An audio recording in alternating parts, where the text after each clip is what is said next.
The box looked normal.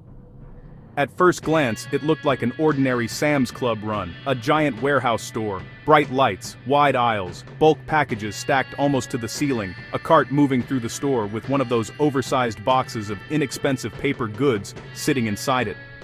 Nothing dramatic, nothing flashy, nothing that screams federal case. And that was the point. Because according to investigators, the box was not really the purchase. The box was the cover. Inside, instead of cheap paper goods, there could be something much more expensive. Ink cartridges, Bose speakers, razors, DVDs, tick and flea medications and collars for pets. The kind of merchandise that is easy to resell, easy to move, and expensive enough to add up fast. According to court records, the crew would empty large boxes of inexpensive paper goods, refill them with higher value merchandise, pay for the cheaper box, and walk out. Which is not exactly the brightest plan in the criminal playbook, but here is the uncomfortable part. It worked, and it worked across multiple states. This was not a one-time theft. It was not one person slipping something under a jacket and hoping no one noticed. Federal prosecutors say this was a theft ring operating across Sam's Club stores throughout the Southeast and Midwest, turning warehouse aisles into a pipeline for stolen goods. No vaults, no lasers, no tuxedos. Just bulk packaging, a little nerve, and a plan simple enough to sound ridiculous, until the losses hit nearly $900,000, and that is what makes the case worth opening, because the theft itself was not glamorous. But the operation behind it was large, organized, and surprisingly effective. The ring behind the cart.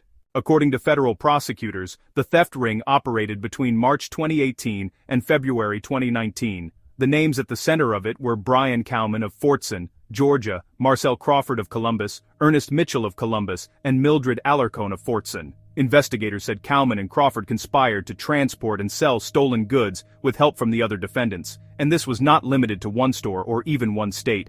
Authorities said the group hit Sam's Club locations in Georgia, Alabama, Mississippi, Louisiana, Florida, Tennessee, North Carolina, South Carolina, Ohio, Indiana, and Kentucky. That is a long way to travel for shopping, and an even longer way to travel for what prosecutors said was theft disguised as shopping. According to court documents, Cowman often financed and directed the operation.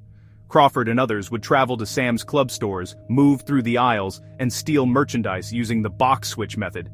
The items they targeted were not random, they were practical resale items, products with real value, products people buy online without asking too many questions.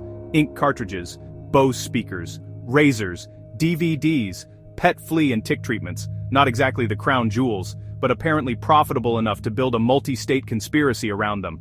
After the thefts, prosecutors said Crawford delivered the stolen goods either to Cowman's home in Columbus or to a storage facility Cowman rented. And that is where the story shifts, because a lot of theft ring cases end with stolen property piled in a garage. This one, according to investigators, went further than that. The merchandise did not just sit there, it was turned into money.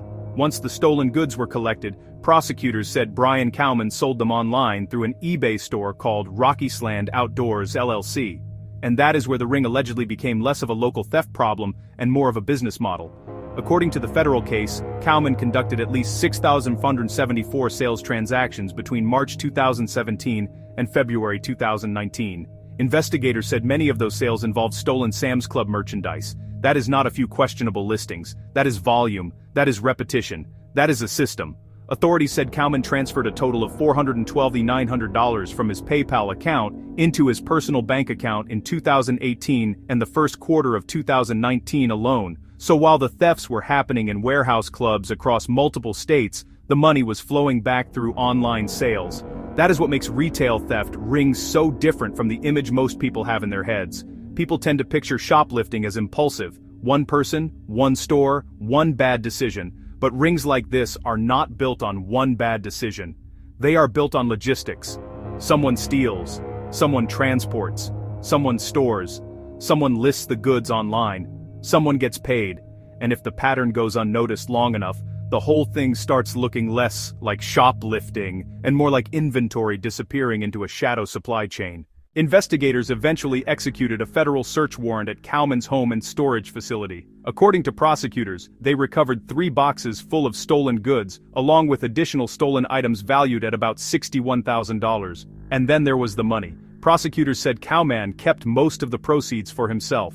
Crawford later estimated that Cowman paid him somewhere between $30,000 and $45,000 over the year and a half he supplied stolen merchandise. Crawford, in turn, used some of that money to pay the associates who helped carry out the thefts. Cowman, meanwhile, was accused of using some of the proceeds for personal expenses, including a down payment on a new home in Harris County, Georgia. Which is one way to decorate a new house. Use stolen Bose speakers to help pay for it. In the end, investigators said the total loss to over $9,567. That's what a simple trick can become when it works over and over again, across store after store, state after state, month after month. And that total matters for a reason, because these cases do not stay inside the store. When theft rings scale up, the damage moves outward. Retailers lose inventory. Investigators spend months tracing patterns. Prices rise, security tightens, stores add more restrictions, more surveillance, more locked cases, more suspicion.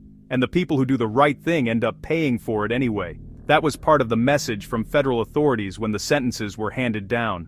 Brian Cowman was sentenced to 46 months in prison, followed by 3 years of supervised release, after pleading guilty to 2 counts of conspiracy to transport stolen goods.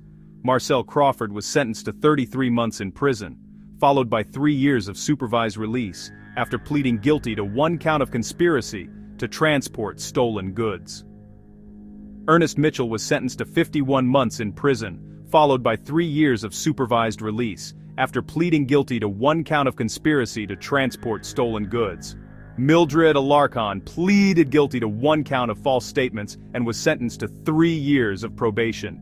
At the time of the federal announcement, 2 additional co-defendants, Christopher Brown of Phoenix City, Alabama, and Orlando Brooks of Columbus, had been indicted and were described as at large. And that is the part worth sitting with for a second. This was not a flashy crime story. No elaborate disguises, no cinematic getaway, no criminal genius lurking behind the scenes, because the one thing they aren't is genius, just a theft ring that happened to have found a weak point, repeated the same move, and kept going until nearly $900,000 in merchandise had vanished.